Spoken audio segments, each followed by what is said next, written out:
اس لڑکی کے والدین نے اس کی پرورش کی, اسے گریجویٹ بنایا, تعلیم کے اوپر خرچہ کیا, تو مہر ملنے کے بعد اس عورت کی وہ اپنی جائیداد ہو جاتی ہے. وہ چاہے اپنے والدین کو دے, چاہے خود رکھے, یا اس کو کوئی بزنس میں لگا دے, کوئی تجارت میں لگا دے, اس کا حق ہے. تو مہر اس کی خود کی جائیداد ہے, وہ کچھ بھی کر سکتی ہے. اور مہر کا کوئی فکسڈ اماؤنٹ نہیں ہے, چھوٹا بھی ہو سکتا ہے, بڑا بھی ہو سکتا ہے. اور اس کے علاوہ یہ مہر اگر خدا نہ کرے, اللہ نہ کرے, اگر طلاق ہوتا ہے, ڈیورس ہوتا ہے, تو یہ مہر اس کے کام آ سکتا ہے. لیکن لوگ کو غلط فہمی ہے کہ مہر صرف طلاق کے لیے, ایسا نہیں بات ہے. وہ مہر لے کے خود کو بزنس میں لگا سکتی ہے, اپنے والدین کو دے سکتی ہے. اور جہاں تک کہ اس کا خود کا سوال ہے, اسلام کے اندر جتنے فائنینشیل ایسپیکٹس ہے خرچہ اس کا, شادی کے پہلے ذمہ داری ہے اس کے والد کی اور اس کے بھائی کی, شادی کے بعد ذمہ داری اس کے شوہر کی اور اس کے بیٹے کی.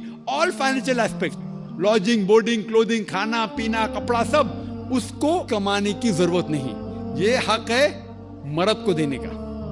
تو financially she is more strong, she is very strong financially. جہاں تک کہ مالی حالات میں اسلام میں عورت کا درجہ بہت اونچا ہے.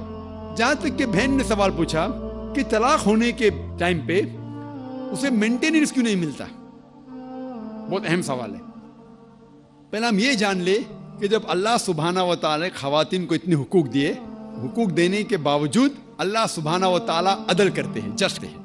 کیونکہ جب بھی طلاق ہوتا ہے, جب بھی طلاق ہوتا ہے, گھاٹے میں جاتا ہے مرد اسلام میں زیادہ.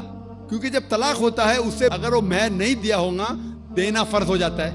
بھلے وہ مہر 50,000 ہو, 1 لاکھ ہو, 5 لاکھ ہو, 10 لاکھ ہو, وہ اسے طے کرنا چاہیے. جب مہر دیتا ہے تو عورت کا نقصان کچھ نہیں ہوتا. اور طلاق ہونے کے بعد آدمی بھی شادی کر سکتا ہے, عورت بھی شادی کر سکتی. جب طلاق ہو جاتا ہے اسے مہر تو مل جاتا ہے, جب نئی شادی کرتی ہے نیا مہر ملتا ہے. آپ سوچئے, آدمی جب نیا شادی کرتا ہے اس کو نیا مہر دینے پڑتا ہے, تو آدمی نقصان میں ہے. اگر آپ یہ کہیں گے کہ طلاق ہونے کے بعد آدمی مینٹیننس بھی عورت کو دے, تو ہم کہیں گے یہ اللہ سبحانہ و تعالی حق کے نہیں ہے, نعوذ باللہ. ایسا کر ہی نہیں سکتے, نہیں تو مجھے لیکچر دینے پڑیں گا آدمی کے حقوق اسلام میں.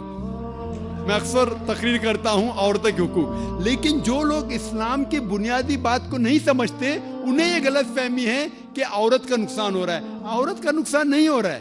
اور عورت کو کچھ بھی اگر چیز کی ضرورت ہے, جیسے میں نے کہا, آدمی کا حق بنتا ہے کہ اسے دے.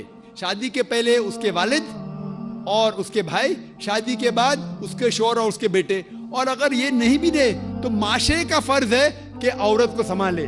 معاشرہ نہیں کر سکتا ہے, اگر اسلامک حکومت ہے, حکومت کا فرض ہے کہ عورت کو سنبھالے, اس کی پرورش کرے. یہ اسلام میں.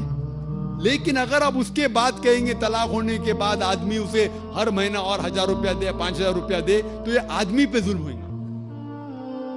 لیکن جو مہر طے ہوتا ہے شادی کے پہلے نکاح میں, کیا مجھے چاہیے 5 لاکھ روپیہ, اسے وہ سنبھال سکتی ہے. اسے کوئی تجارت میں لگائے اور اس کی آمدنی لے سکتی ہے. اگر کوئی شک ہے کہ ہو سکتا ہے میرا طلاق, کبھی بھی شادی ہوتی تو طلاق کا گمان تو رہتا نہیں دماغ میں کہ طلاق ہونے والا ہے, ہو سکتا ہے. لیکن اس کے لیے اسلام نے اسے الحمدللہ کئی چیزیں سے حفاظت کی ہے. تو مہر جو ہے اسے کئی فائدے ہیں.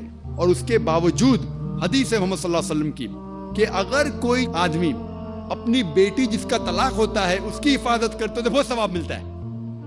تو اسلام میں جو طلاق شدہ عورت ہے اس کے لیے الحمدللہ کئی طریقے ہیں جس سے اس کی حفاظت کی جاتی ہے. جو آپ جو کہہ رہے ہیں وہ یہاں کے معاشرے کے بارے میں کہہ رہے ہیں, تو میں کہتا ہوں کہ یہاں کے خواتین کو اپنے حقوق خود پتہ نہیں, ان کی غلطی ہے, اسلام کی نہیں. ہمارے خواتین اور ہمارے مرد خود نہیں جانتے, طلاق کیسا دینا جانتے نہیں. غلطی کس کی؟ اسلام کی. اسلام کی نہیں, اسلام کے فالو کرنے کی, مسلمان کی. اگر آپ اسلام کو جاننا چاہتے ہیں تو مسلمان کو مت دیکھیے. جس طریقے سے آج میں نے کہا, آپ اگر مرسیڈیز کار کو جاننا چاہتے کتنی اچھی ہے, اگر کوئی ڈرائیور جو ڈرائیونگ نہیں جانتا ہے اس کے پیچھے بیٹھا اسٹیئرنگ ویل کے اوپر اور مرسیڈیز کار کو ٹھوک لیتا ہے, تو غلطی کس کی؟ مرسیڈیز کار کی کہ ڈرائیور کی؟ ڈرائیور کی. اسے مرسیڈیز کار چلانے آتا نہیں, تو اسی لیے اسلام کو اگر جاننا چاہیے تو آپ قرآن کو پڑھنا چاہیے اور صحیح حدیث کو. یہ افسوس کی بات ہے کہ کئی مسلمان خود نہیں جانتے قرآن و حدیث میں کیا لکھا ہے, کس طریقے سے طلاق دینا چاہیے, کس طریقے سے برتاؤ کرنا چاہیے اپنی بیوی کے ساتھ. اسی لیے میں تقریر کر رہا ہوں تو لوگوں کو قرآن اور حدیث کے قریب لے کے آؤں. Hope that answers the question.